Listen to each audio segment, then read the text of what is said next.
este nuevo encuentro con la voz del pastor. Gracias por estar aquí sintonizándose. Seguimos reflexionando acerca del Padre Nuestro, la oración que Jesús enseñó a los suyos, a sus discípulos y apóstoles. Como ya hemos dicho tantas veces, los discípulos se dieron cuenta que no podían seguir a Jesús sin participar también de su vida de oración, sin ser introducidos en la vivencia que él tenía en su relación con el Padre Celestial. Fueron muchas las veces que lo vieron orar y que lo vieron salir transformado de la oración y sintieron profundo deseo de participar de esa experiencia para salir también transfigurados de ella. Por eso hemos dicho repetidas veces que no basta orar repitiendo las palabras que él dijo.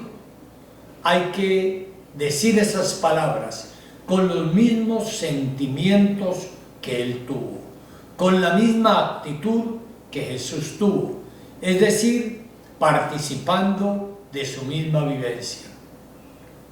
San Pablo dice: tengan ustedes los mismos sentimientos que tuvo Cristo Jesús. Es por eso que hemos venido, podemos decir así, compartiendo, profundizando, viviseccionando cada una de las palabras que Jesús les enseñó a sus discípulos. Ese Padre Nuestro que primero incluye una serie de súplicas, de deseos profundos de los discípulos para participar de la vivencia de Jesús. Y por otra parte, unas peticiones en las cuales el discípulo presenta al Padre Nuestro, al Padre común, lo que él necesita para mantenerse en esta vida, para sostenerse en la vida que ha provenido de Dios y que está llamada a volver un día también a ese mismo Dios. Y hemos dicho que esas peticiones son fundamentalmente 4. Danos hoy nuestro pan de cada día, es la primera. La segunda, perdona nuestras ofensas, como también nosotros perdonamos a los que nos ofenden. Y la tercera, sobre la cual vamos a entrar a reflexionar en el día de hoy, es: no nos dejes caer en tentación. Primero el discípulo ha pedido el pan, es decir, el alimento que le permite mantenerse en la vida. Una vida que es don de Dios. Pero al mismo tiempo, sostenerse en esa vida implica estar recibiendo de Dios los dones necesarios para mantenerse en ella. Unos dones que no son concedidos en forma individual o egoísta, sino unos dones que son pedidos para ser compartidos entre los hermanos. Por eso es clara la súplica: danos hoy nuestro pan de cada día. Pedimos como hermanos, pedimos como fraternidad para compartir los dones que proceden de ese Padre común. Seguidamente hemos pedido también lo que podríamos llamar, lo que nos permite restaurar la fraternidad. Pedimos a Dios que nos perdone, ese Dios que es Padre nuestro, así como nosotros estamos empeñados en perdonar a los que nos ofenden.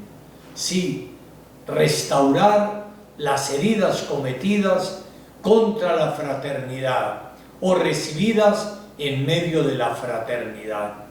Solo podemos pedir perdón a Dios si estamos nosotros también dispuestos a perdonar. Pero también podríamos decirlo de otra manera. Podemos perdonar porque hemos sido perdonados por Dios. El que ha sido perdonado tiene ya dentro de sí un potencial que está llamado a replicar, perdonando a los demás, perdonando a los hermanos. Si no estamos dispuestos a perdonar, pues mal podríamos decir que estamos conscientes del perdón que hemos recibido de Dios. No lo valoramos, no hemos hecho consciente en nosotros el don recibido y por eso mismo no lo podemos replicar en nuestra relación fraterna. Y la tercera súplica es: no nos dejes caer en tentación. Ciertamente Dios es bueno, es Padre, es vida sin fronteras, es bondad plena y eterna. Por eso, cuando ese Dios quiere crear seres finitos, limitados, pero libres, porque no nos ha querido crear esclavos, debe señalarles el camino que los conduce a la felicidad. Pero no puede imponerlo, porque Dios nos ha hecho seres libres, a imagen y semejanza de ese mismo Dios. Seres libres. Y por eso nos señala, como dice en el libro del Éxodo: pongo ante ti la vida y la muerte, la bendición y la maldición. Dios pone siempre ante nosotros los dos caminos. Quiere para nosotros, obviamente, el camino del bien, el camino de la felicidad, pero no lo puede imponer, porque no nos ha creado esclavos, títeres o marionetas. Nos ha hecho hijos suyos.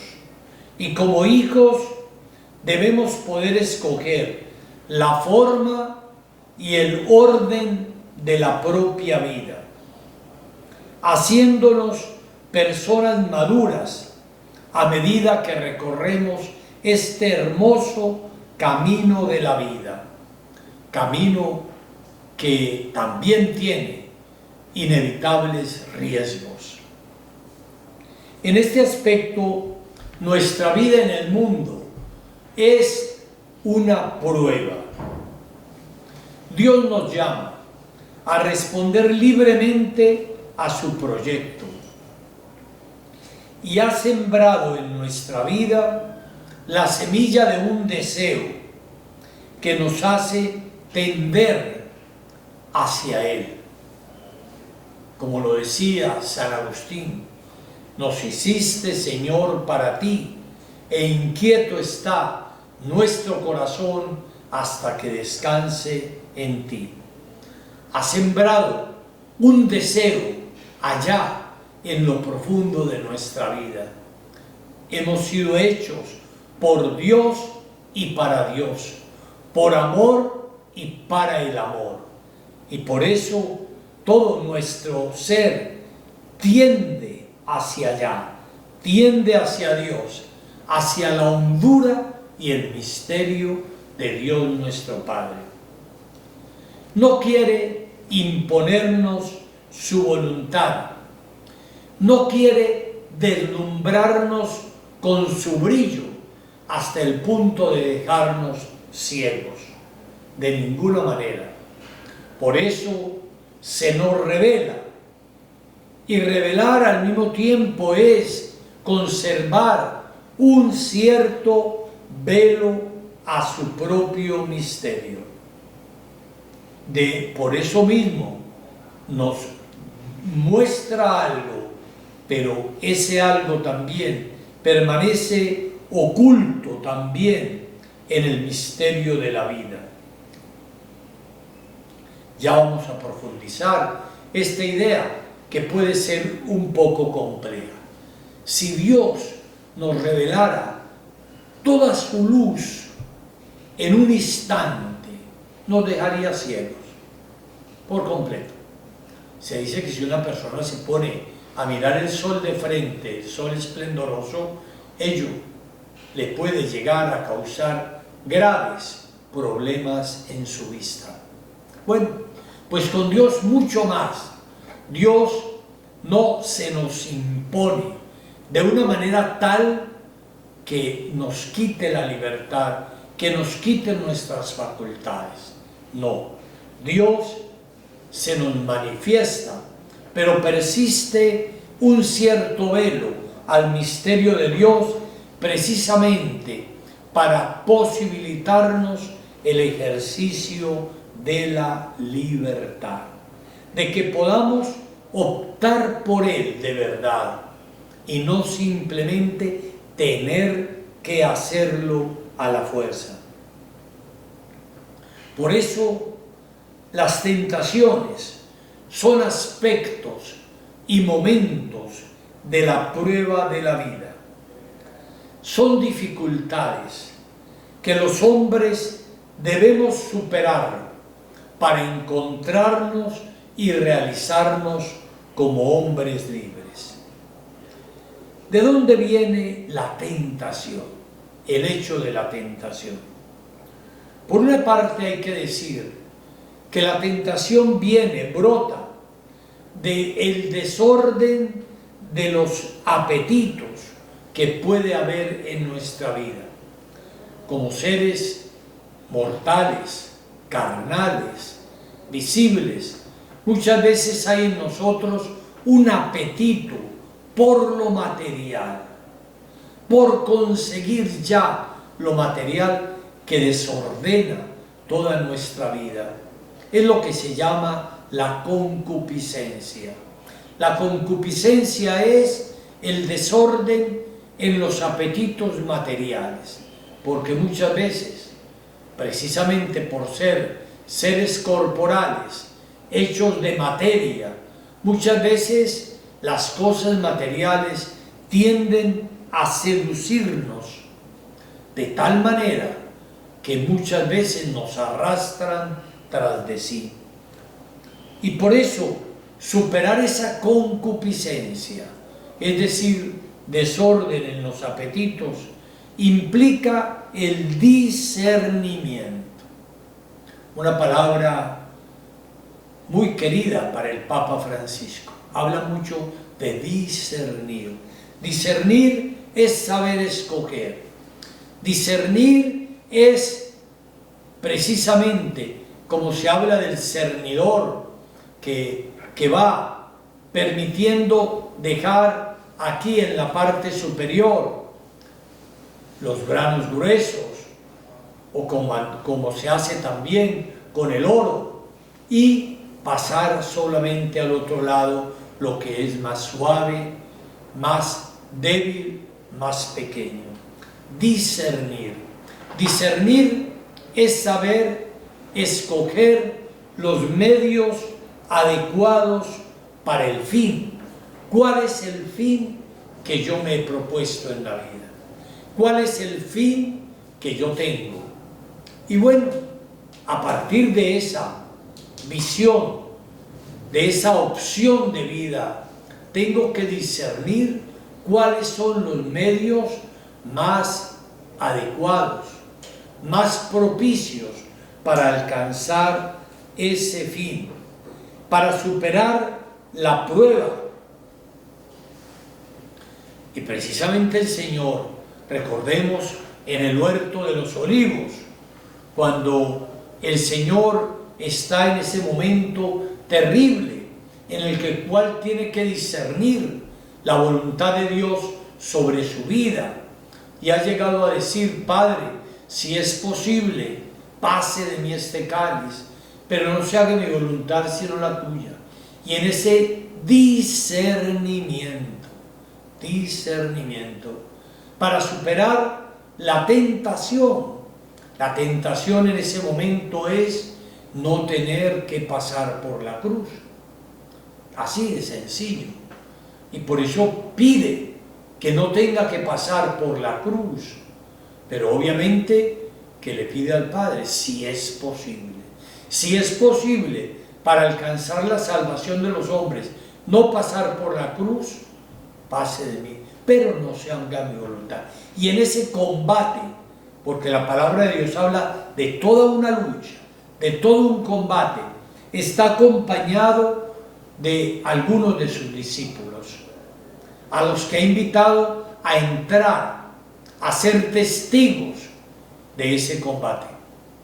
Y cuando Jesús en algunos momentos se vuelve a donde están ellos, los encuentra dormidos y les dirá: ¿no habéis podido vigilar conmigo ni siquiera una hora? Y les recomienda: vigilar y orar para no caer en tentación. Miren las dos recomendaciones que les hace: vigilar y orar para no caer en tentación. La vigilancia es la ascética. La vigilancia es poner lo que está de parte de uno humanamente hablando. Esa vigilancia, esa ascética, esa capacidad de privación, de mortificación. Cuando uno no se ha acostumbrado a privarse de nada, cuando uno se lo concede todo, cuando uno no está dispuesto a privarse de nada, lógicamente, en cuanto le llega cualquier tentación, sucumbe. Simplemente sucumbe. Es como un atleta que no se haya preparado por la vigilancia. Cuando llega la hora de la carrera, lógicamente no tiene alientos, no tiene fortaleza. Por eso el Señor le dice primero: vigilar. Vigilar es eso, ese permanecer en vela, ese ejercitarse, ese mortificarse. Vigilar, poner lo que está de parte de mío, poner eso. Y dentro de esa vigilancia se habla mucho del ayuno, por ejemplo, como una práctica que nos permite fortalecernos. Pero también recomienda el Señor y orar. Orar, sabemos bien, es la súplica a Dios, la gracia, la mística, por la cual no solamente nos fiamos de nuestras propias fuerzas, sino que le pedimos a Dios que nos conceda la gracia que procede de Él. Recordemos la palabra de Jesús: separados de mí, ustedes no pueden hacer nada. La oración es esa comunión con Él, esa unión con Él, porque separados de Él no podemos hacer nada. Entonces, partamos pues de esa base. Cuando le pedimos al Señor: Dios, no nos dejes caer en tentación, tenemos que aceptar la recomendación que Jesús mismo le hizo a sus discípulos allá en el monte de Getsemaní: vigilad y orad para no caer en tentación. Supuesto esto, que necesitamos esos dos elementos, la ascética y la mística, vigilar y orar, podemos distinguir las tentaciones. Hay varias clases. Unas brotan de la misma finitud del hombre, brotan de su condición de criatura, que solo puede conseguir su libertad dada por Dios en un camino que resulta arriesgado. La primera clase de tentaciones brotan de esa condición creatural, finita. Es decir, no somos Dios, no lo sabemos todo, somos limitados, estamos en una condición frágil. Por tanto, lógicamente, para alcanzar lo que Dios quiere de nosotros, muchas veces no acertamos desde el principio. Para alcanzar lo que Dios quiere, no lo podemos saber, porque uno no se lo sabe todo. Miren la misma comparación que les traía ahora, queridos hijos. El mismo Jesús, que era Dios, pero Dios hecho hombre. Tenemos que tener muy claro eso. Dios hecho hombre. Y como Dios hecho hombre, por ejemplo, ante el misterio de la cruz, Él llegaba a pensar, si es posible, pase de mí este cáliz. Él en su condición humana, pues podía llegar a no querer tener que pasar por la cruz. Miren lo clave que es esto. Nosotros, en nuestra condición finita, hay veces que uno quisiera que se le ahorraran muchas pruebas, muchas dificultades, pero uno no lo sabe todo. Solo Dios lo sabe todo. Solo sabe lo que Dios lo que me conviene. Uno muchas veces, en su condición finita, cree que lo mejor para uno es esto y no aquello. Y por eso a veces se inclina hacia este o aquel otro camino. Pero muchas veces una inclinación que realmente responde más a esa condición limitada, temporal, finita, creatural, de quien no lo sabe todo.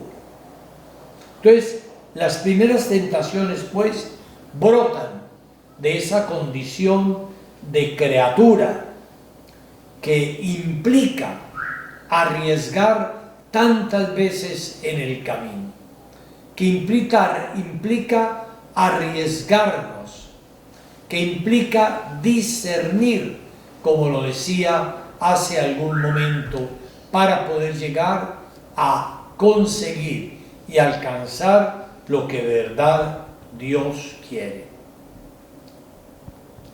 Pero otras veces la tentación brota de la culpabilidad histórica, es decir, de los pecados anteriores que suscitan realmente una tendencia equivocada. Hay que ver eso. Es decir, muchas veces cuando uno ha caído en pecado y ha sido seducido otra vez, muchas veces esa caída en el pecado lo va arrastrando, le va pesando mucho, le va representando una tendencia que llamamos culpabilidad histórica, que lo hace a uno inclinarse al mal, en cualquiera de sus formas. Entonces, unas veces es simplemente por nuestra condición finita, es decir, que no nos lo sabemos todo, que no sabemos lo que es mejor para nosotros, pero otras veces sí brota sobre todo de la seducción del demonio que nos hace caer en el pecado y que nos hace cogerle gusto al pecado. Es lo que podríamos llamarlo de esa manera. El drama de la condición humana radica en el hecho de que el proyecto de Dios y el deseo de la propia naturaleza se interpenetran. El hombre que opta por el proyecto de Dios debe luchar consigo mismo y contra el proyecto de la carne que lo fustiga por dentro. Hay una cita de San Pablo a los Romanos que nos puede ayudar mucho a penetrar realmente en la profundidad de lo que les acabo de decir. Romanos 7, 22 a 24.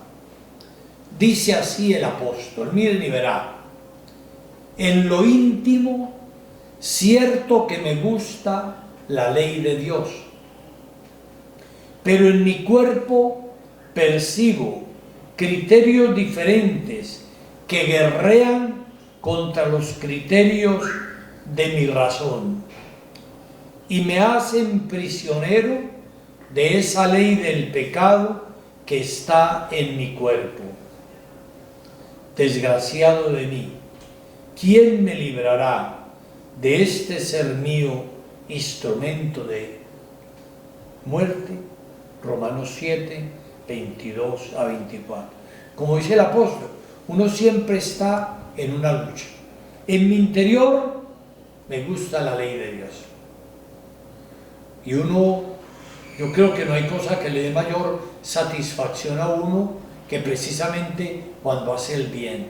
Y se siente uno a gusto con uno mismo, satisfecho, en paz. Hasta ahí está muy bien.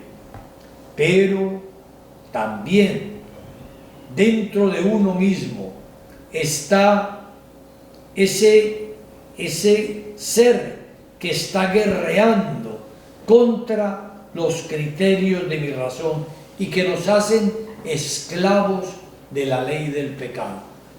Por eso el combate del hombre es un combate que dura la vida entera. Tiene que estar combatiendo contra la ley de Dios que quiere imponerse y la ley del pecado que se opone a ella. Hay pues un combate permanente.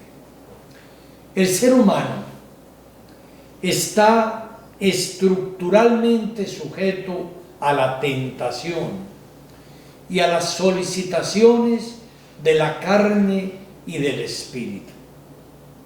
Por eso decimos, es un ser concupiscente. Esta situación, pues de por sí, en sí misma, no es mala. Nos presenta simplemente el superdinamismo de la vida humana, carnal, espiritual. El mal no consiste en no tener tentaciones. No. El mal consiste en secundar las tentaciones. Nunca es pecado tener tentaciones. Eso es parte inherente a la condición humana. Lo que es pecado es consentir las tentaciones, aceptarlas. Por eso en esta súplica del Padre Nuestro no le decimos a Dios que nos ahorre las tentaciones o que no tengamos tentaciones, sino que no nos deje caer en ellas, que nos ampare en la lucha contra esas tentaciones. O sea, tentaciones siempre vamos a tener. Ya hemos acabado de poner el ejemplo. El mismo Señor en el huerto de los olivos tiene la tentación de que se le ahorre el pasar por la muerte. Eso está claro. También el Señor está tentado, está allí sufriendo la tentación. Más aún, hay quien piensa que aún en la misma cruz Jesús sufrió la tentación. ¿Qué tentación? Cuando los que pasan por ahí y el mal ladrón que está a su izquierda le dicen: bájate de ahí si eres el Hijo de Dios. Le están poniendo una tentación, que utilice todo su poder como Hijo de Dios para descender de la cruz. Es una tentación. Que Jesús no cayó en ella, es otra cosa. De hecho, el buen ladrón le dice a su compañero, le dice: es que ni siquiera temes tú a Dios estando en el mismo suplicio, ¿cierto? Este hombre es bueno, él no ha hecho nada malo. Pero a Jesús le están poniendo una tentación allí. La tentación es que se baje de la cruz. Ya hemos hablado de la tentación en el huerto, pero realmente tentaciones podemos tener hasta el último día de la vida. Siempre podemos estar tentados. Por eso no le pedimos a Dios que nos ahorre las tentaciones, que no tengamos tentaciones. No le decimos eso. Lo que le pedimos es que no nos deje caer en ellas. Hay personas que a veces combaten, Padre, pues yo me acuso de que yo a veces tengo tentaciones. Y decir eso es simplemente decir, me acuso de que yo soy un ser humano. No, tener tentaciones, todos, hasta el Señor Jesús. La cuestión es si caigo en ellas, si las consiento, si las acepto, si las cultivo. Eso ya es diferentísimo, ¿no? Pero lo que nosotros le pedimos es eso, que no nos deje caer en tentación. Hemos dicho que la primera tentación es la que brota de la misma finitud humana. El hombre se descubre inacabado, limitado, imperfecto, que no se las sabe todas, que no está hecho ni terminado, que apenas está en un proceso de hacerse. Y muchas veces el hombre puede no aceptar esa condición, esa imperfección, esa finitud, porque a veces también, como nos dice el libro del Génesis, puede querer ser como Dios. Ser como Dios. Es decir, no ser hombre. Uno a veces quiere ser perfecto, estar ya terminado, no tener que seguir luchando. Y repito, y le puede pasar eso aún a la persona más buena, que quisiera no tener ya ningún pecado, casi que quisiera estar ya en la condición celestial o ser un verdadero ángel o algo parecido. Sí, muchas veces quisiéramos ser como Dios, estar en sus mismas condiciones, no tener que estar luchando, no tener que estar luchando con este cuerpo de muerte, como ha dicho el apóstol Pablo, ¿quién me librará de este ser mío, instrumento de muerte? ¿Cuántas veces, y yo creo que muchos de nosotros hemos podido pasar por esa condición, cuántas veces le digo a Dios, líbrame ya no quiero seguir luchando, ya he luchado mucho en la vida, que esto termine ya? Muchas veces lo decimos, o si no lo decimos por lo menos lo pensamos, ¿cierto? No queremos tener que seguir luchando, y mientras uno esté en la condición humana, tiene que estar luchando. No está terminado, tiene fragilidades en el campo de la salud. ¿Cuántas veces nos desanimamos cuando percibimos esas limitaciones corporales en el campo de la salud? Puede experimentar sus limitaciones psicológicas. No es la persona ideal ni perfecta en sus reacciones, en sus emociones, y tiene que seguir cargando con eso. Igualmente pasa en el campo espiritual.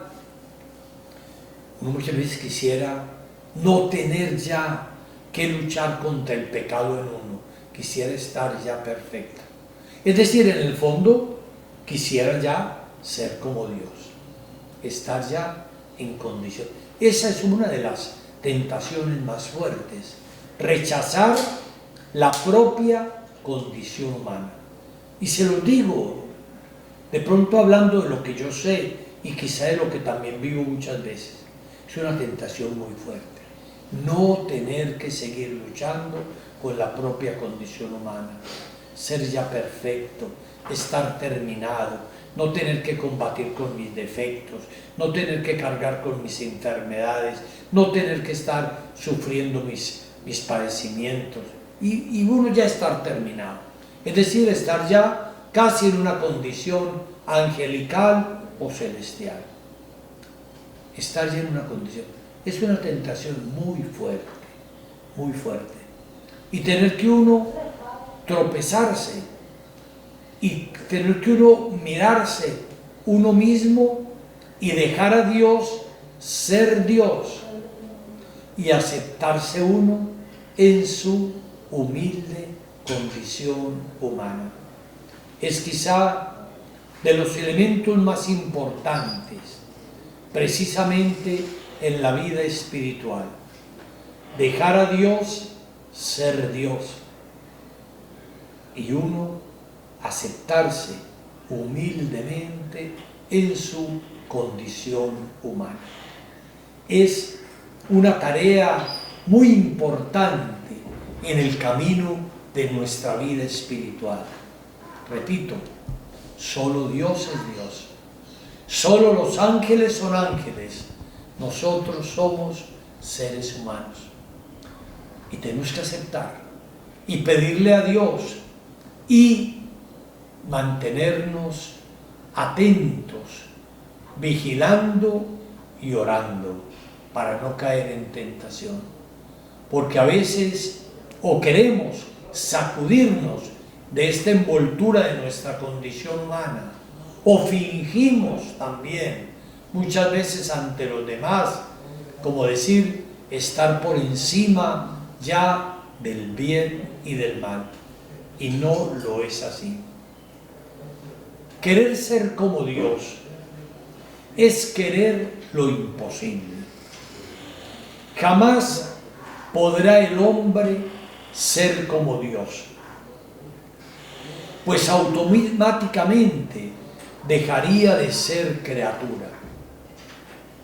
El pecado, precisamente en este campo, es negarse a aceptar la propia limitación y el sufrimiento del espíritu que vive en la carne. Ese es el pecado. Negarse a aceptar la propia limitación. Y por eso hemos de orar diariamente, ¿no?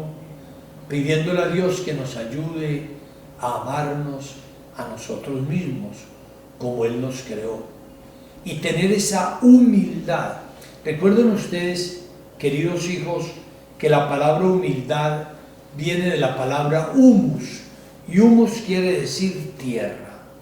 Es decir, es humilde el que es consciente de que ha sido tomado de la tierra, como es en la imagen del relato del Génesis, que Dios toma barro de la tierra y moldea al hombre. El hombre es hecho de tierra, el hombre es tierra, y a veces queremos ser solamente espíritu. Y no, la humildad es eso, aceptarme a mí mismo, aceptar mi humanidad, aceptar mi finitud. El pecado es negarse a aceptar la propia limitación y el sufrimiento del espíritu que vive en la carne. Una violencia, pues, contra el sentido de la creación acogida como la quiso Dios. Semejante actitud es soberbia y presunción desmesurada. Soberbia y presunción. Cuando uno niega la humanidad, la precariedad, la finitud, se quiere inflar. Y la soberbia es, queridos hijos, el pecado tal vez más grande que hay. Es increíble, pero es así. Porque la soberbia me hace creer que ya no necesito de Dios, porque me he puesto en el lugar de Dios. Y que no necesito de los hermanos, porque soy superior a todos ellos. Entonces la soberbia me infla, me pone en la misma condición de Dios y por encima de todos mis hermanos. Por eso es el pecado más grande. Por eso Jesús, una de las cosas que más combatía, por ejemplo, en los fariseos de su tiempo, era eso, la soberbia. El Señor veía a los pobres, los pecadores, los publicanos, las prostitutas, todos aquellos seres, sí, pobres, pecadores, miserables, pero que eran capaces de humillarse, de pedir perdón. El otro, en cambio, como el fariseo, se envanecía diciendo: te doy gracias porque yo no soy como los demás. Y el Señor dice, este hombre salió del templo en pecado. En cambio, el que se estaba humillando salió justificado. Por eso, pues, la soberbia, la presunción, es lo que más puede afectar verdaderamente nuestra fe cristiana, nuestro cristianismo. En esto consiste el mal verdadero, el pecado histórico resultante del ejercicio abusivo de la libertad. Tal pecado fue acumulándose en las sociedades humanas, formando el pecado del mundo, y llegó hasta transformarse en una segunda naturaleza de la sociedad del hombre. Ser como dioses. Pero recuerden que ese ser como dioses, que es lo que el demonio le dice a Eva en ese relato del libro del Génesis, seréis como dioses, añade seguidamente esta frase: seréis como dioses, conocedores del bien y del mal. En la Biblia, la palabra conocer en este sentido es decidir qué es el bien y qué es el mal. El único que conoce en realidad el bien y el mal es Dios, porque Él lo ha creado todo, porque Él conoce lo que hay en lo profundo del ser humano. El único conocedor del bien y del mal es Dios. Y el mal es la ausencia del bien, lo sabemos bien. El mal es precisamente excluir a Dios del corazón del hombre. Y llegar a ser como dioses, conocedores del bien y del mal, quiere decir que puedan decidir por sí mismos lo que es bueno o malo, independientemente de Dios y de su designio. Y así, como dice también la palabra de Dios, en algunos momentos, llegar a llamar bien al mal y mal al bien. Porque el hombre no tendría sino su propio capricho como medida para la decisión del bien y del mal. Y esa precisamente fue la tentación que le formula el demonio allá en los albores de la historia humana. Ustedes podrán decidir qué es bueno y qué es malo, porque tienen que acogerse a lo que Dios lo decida. Ustedes decidan qué es bueno y qué es malo para ustedes, y guíense por eso. Esa es la tentación que aparece allí. Y miren ustedes, queridos hijos, que en definitiva, cuando nosotros pecamos, nos estamos guiando por esta lógica. Sí, cuando yo peco, ¿por qué peco? Piensen ustedes un instante. Peco porque llamo bien al mal y mal al bien. Cualquiera que peque, cualquiera, en cualquier campo que sea el pecado, porque le pareció que eso era bueno hacerlo, le pareció que eso le traía bien a él. Si es robar, no, si yo tengo que aprovecharme, si el otro se aprovecha, yo tengo que necesidades. Y así uno sigue la lógica del demonio que le está poniendo la tentación. Y va a llamar bien al mal y mal al bien. Y lo mismo puede pasar en el campo sexual, puede pasar en el campo afectivo, en el campo de las relaciones personales, en cualquier campo. Llamar bien al mal y mal al bien. Esa es la gran tragedia de la tentación humana. Y aparece ya en los albores de la historia. Ser como dioses, conocedores del bien y mal. Pregúntense, cada uno de ustedes, queridos hijos, cuando pecan, ¿por qué lo hacen? No más, pregúntense. Y ustedes mismos encontrarán que la respuesta es obvia. Yo peco porque me parece que eso es bueno para mí ahora. Me parece que eso es bueno, más bueno que la misma ley de Dios, porque me trae placer, me trae gusto, me trae satisfacción. Y como me trae todo eso, entonces yo caigo en la tentación. Por eso el demonio es muy astuto y le llega a decir a los primeros padres, es que prácticamente Dios no quiere que ustedes sean felices. Dios no quiere que ustedes sean felices. Y por eso les ha puesto restricciones. En cambio, yo sí quiero la felicidad de ustedes. Y les ofrece el fruto prohibido. Mírenlo, la astucia diabólica. Dios no quiere la felicidad de ustedes. No la quiere. Yo en cambio sí la quiero. Por eso decidan ustedes lo que es bueno y lo que es malo. Pero con esa astucia diabólica arrastra al hombre en su pecado, en su desgracia, en su apartarse de la fuente de todo bien que es Dios, y arrastra la humanidad entera en ese pecado que hemos llamado el pecado original. Entonces, hermanos, el pecado original en definitiva es esto: cuando uno aprende a llamar bien al mal y mal al bien. Y cuando piensa que es que Dios no quiere mi felicidad y por eso me ha puesto todas esas leyes, que en vez de hacerme feliz me quieren arruinar la vida. Y yo tengo que disfrutar la vida, yo tengo que aprovecharme de ella. Y no veo que me estoy precipitando realmente en el abismo y en la desgracia. Miremos cómo en ese pasaje del Génesis está contenida la historia de la tentación y de la maldición o de la desgracia humana.